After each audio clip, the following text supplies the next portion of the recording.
Norman Rockwell fans have something to celebrate, the recent anniversary of one of his most iconic illustrations. News 10's Anya Tucker speaking with a Vermont native who's very close to this piece of art. She shares the story of what it was like to work with the artist who told the story of America, not with words, but with a pen and paintbrush. She is one of the most famous models in American art. You've likely seen her before. Don't recognize her? How about now? 70 years ago, Whalen Leonard was the young model for Norman Rockwell's The Young Lady with the Shiner, featured on the cover of the Saturday Evening Post on May 23, 1953. He said to me, "Wouldn't you like to beat up one of your brothers?" I had 3 brothers. So that kind of filled me with a little bit of glee. That kind of imagery, pure Norman Rockwell. It is among an enormous catalog of Norman Rockwell's idyllic depictions of small-town American life. This is Norman's studio where he painted from 1943 to 53. Whoa.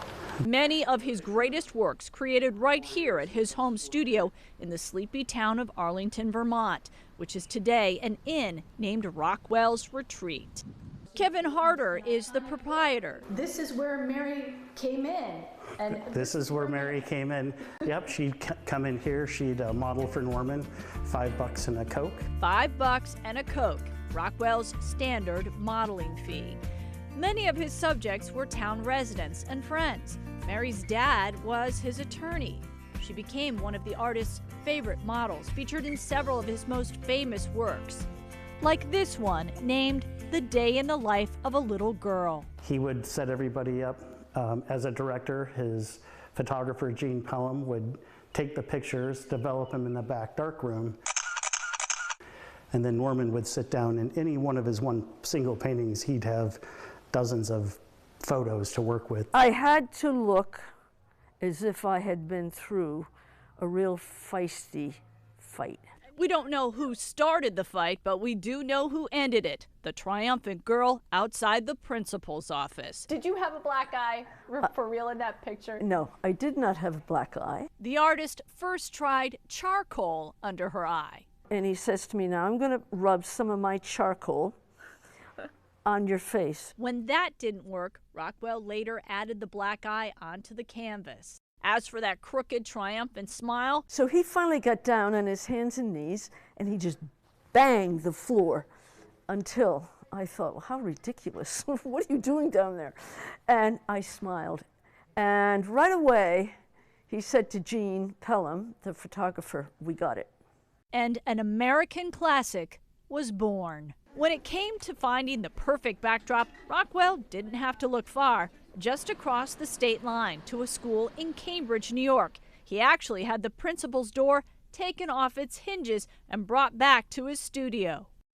Decided to create a little display for the history of the painting. Science teacher Steve Butts salvaged the door during a school renovation project, and it's now part of a display that he created. The door is original. The bench is still here? The bench is not. There's been a lot of rumors about the bench. The display even includes a photo of a student who recreated the iconic image when she got a shiner playing basketball. You're the one with the black eye. The opposite eye. Okay, all right, that's great. The archival cover of the May 23rd, 1953 Saturday Evening Post featuring Mary is among 323 on view here at the Norman Rockwell Museum in Stockbridge, Massachusetts. This May marked the cover's 70th anniversary. Rockwell famously said, "I paint life as I would like it to be." Looking back on her time with Norman Rockwell, Mary says she hopes his deep sense of humanity and optimism will still translate in the same way generations to come. He had a way of capturing the essence of who we are. We're different people, but we also have a sense of unity in our country. I think he captured that. Norman Rockwell Rockwell died in 1978, but not before leaving behind an indelible mark on the art world and our social consciousness. His surviving models, some of them seen here, still meet for reunions like this one at Rockwell's retreat. Anya Tucker, News 10, ABC.